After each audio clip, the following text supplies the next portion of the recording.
ममता जी जौनपुर से। महाराज जी दोनों का एक जैसा ही प्रश्न है। महाराज जी ममता जी कह रहे हैं कि महाराज जी भगवान ने इस दुखालयम की रचना ही क्यों की? सबके दुख कष्ट देखकर मन में आता है कि यदि इस संसार की रचना ही भगवान के ऊपर क्यों है क्या? भगवान के ऊपर क्यों रखा गया है? वो अपने आप से अपने आप में खेल रहे हैं। आप भी तो वही हो। आप अपने को भूल करके स्त्री मान रहे हो, आप अपने को भूल कर बच्चा मान रहे हो, आप अपने को भूल कर पुरुष मान रहे हो। आपकी भूल है। आइए आप अपने स्वरूप में देखिए, कोई खेल नहीं हो रहा, कोई दुखालय नहीं। स्वप्न में हो अभी, इसलिए तुम्हें बहुत दुख सुख दिखाई दे रहा। जागो तो न सुख है न दुख है।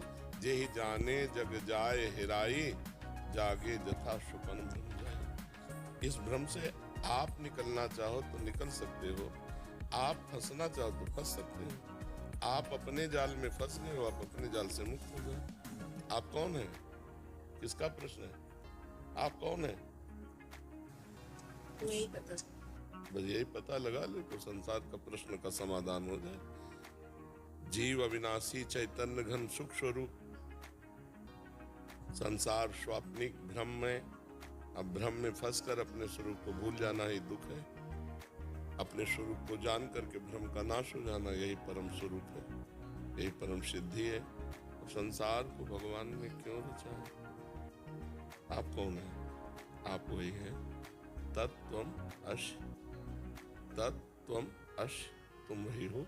अपने आप को भूल कर स्त्री और पुरुष मानकर, जगत के व्यवहार को सत्य मानकर, भोगों को सत्य मानकर इस पर भ्रमित हो रही हो, इसलिए दुख हो रहा है। ऐसे स्वप्न में किसी का गला काटा जा रहा हो तो चाहे जितना फोर्स लगा दो, उसे बचा नहीं सकते आप। उसे बचाने का एक उपाय है, जगा दो। क्यों? स्वप्न में तुम्हारा गला काटा जा रहा हो, चाहे जितने बॉडीगार्ड लगा दो, चाहे जितने आप फौज लगा दो, तो बचा सकते हो क्या? एक उपाय, उसे जगा दो। क्यों? स्वप्न में कोई समुद्र में डूब रहा है, अब चाहे सैकड़ों जहाज लगा दो, चाहे नौका लगा दो, चाहे तैराक लगा दो, आप उसे बचा नहीं सकते। उसे एक ही उपाय है, जगा दो। ऐसे ही उमा कहो मैं अनुभव अपना, सत हरि भजन जगत सब स्वप्न। स्वप्न में आप अपने को स्त्री मान रहे, पुरुष मान रहे, दुख मान रहे, सुख मान रहे, ये एक स्वप्न है।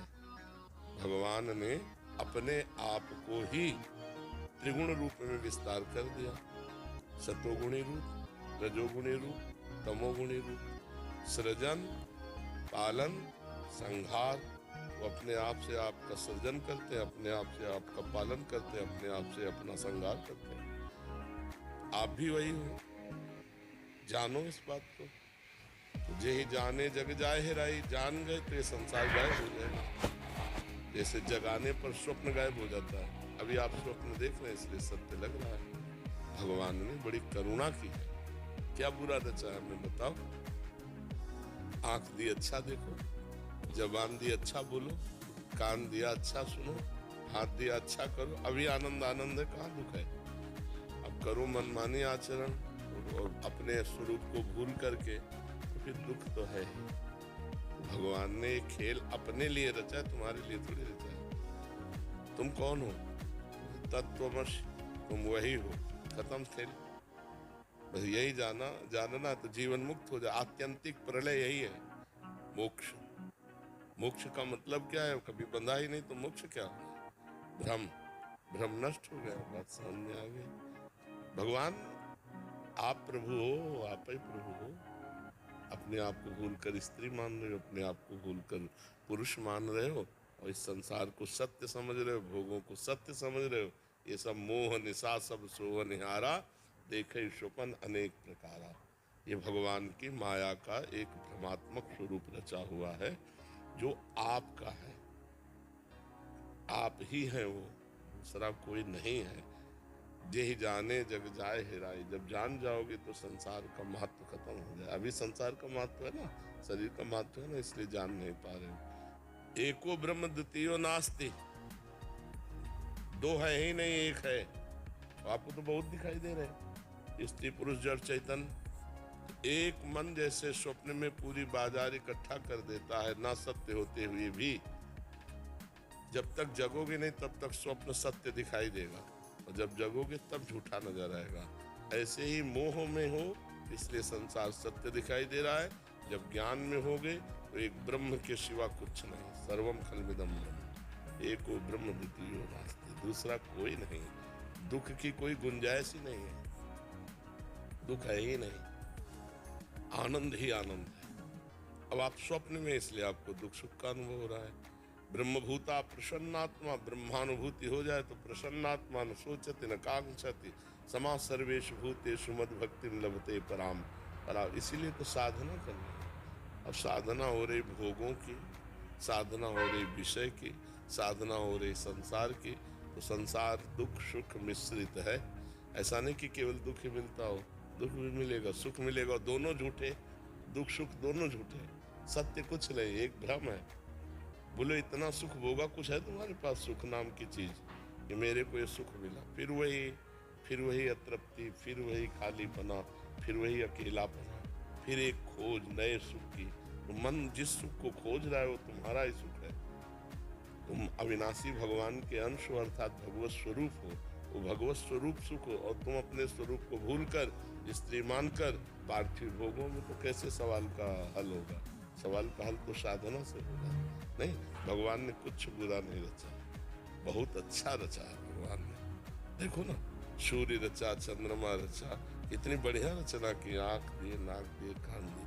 अब इनका हम दुरुपयोग करोगे तो फिर दुख भोगना पड़ेगा, सदुपयोग करो तो अभी आनंद है। आप मनाओ कि भगवान बड़ी कृपा करके ये रचना रची, कितना आनंदमय है। गुलाब जामुन खाती हो, गलत रचा भगवान ने।